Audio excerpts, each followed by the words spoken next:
Hi, my name is Tom and welcome to On a Student Budget. This is going to be my kind of first impression slash tutorial to replace your VSonic VSD3S cable. So this cable you see here I got off of Lunar Shops for about $30 American, and this cable I got it not for audio reasons for the VSD3Ss but purely for practical reasons, because if the cable does short out on my VSD3Ss, I want to have an extra pair of cables ready and just kind of with me all the time just to quickly replace it, and I will not miss a second of music. So that's just my like preference, and this is just my reasoning for getting this cable itself.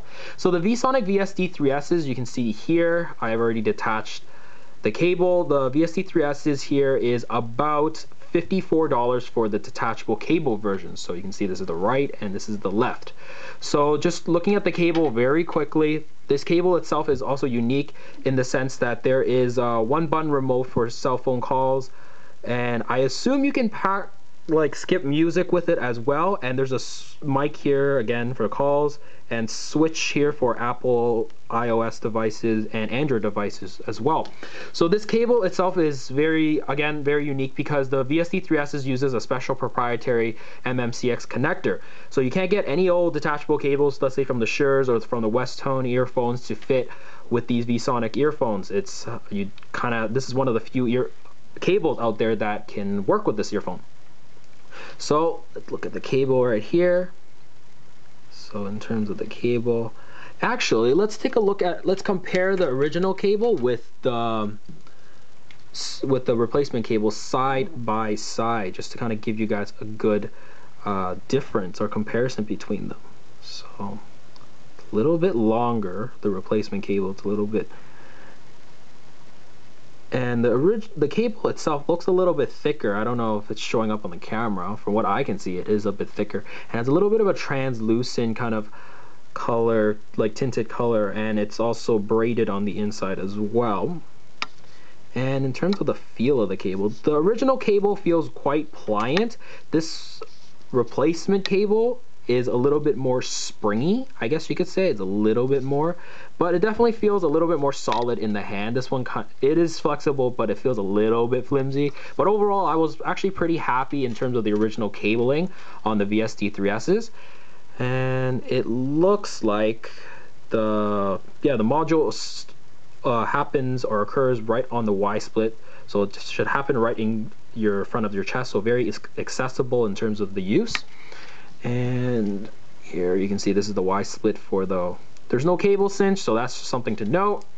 And the bottom half of the cable again feels similar to the top, except it's obviously thicker.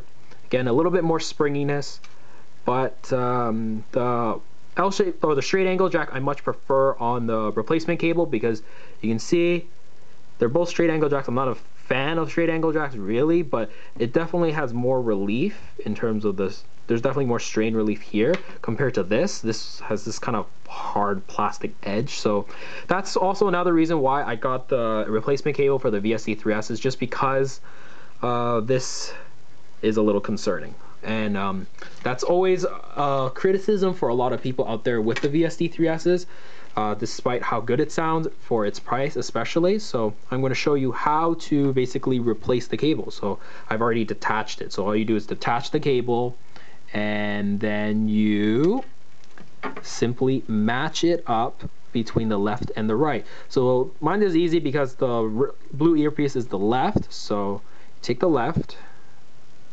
and all you do is snap it on. You should hear a snap.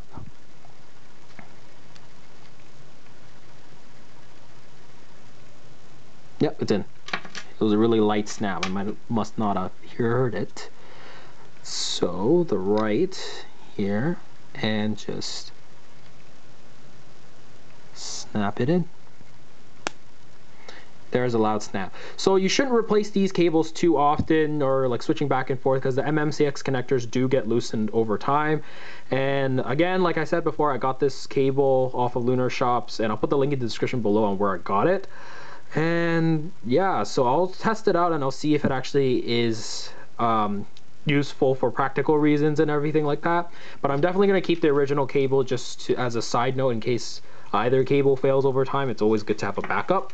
So I hope this video helped you guys out, and definitely like and subscribe if it did. If you have any questions on these replacement cables, let me know in the comments below, but I'll check back with you definitely for sure. So until then, I will see you guys in the next video.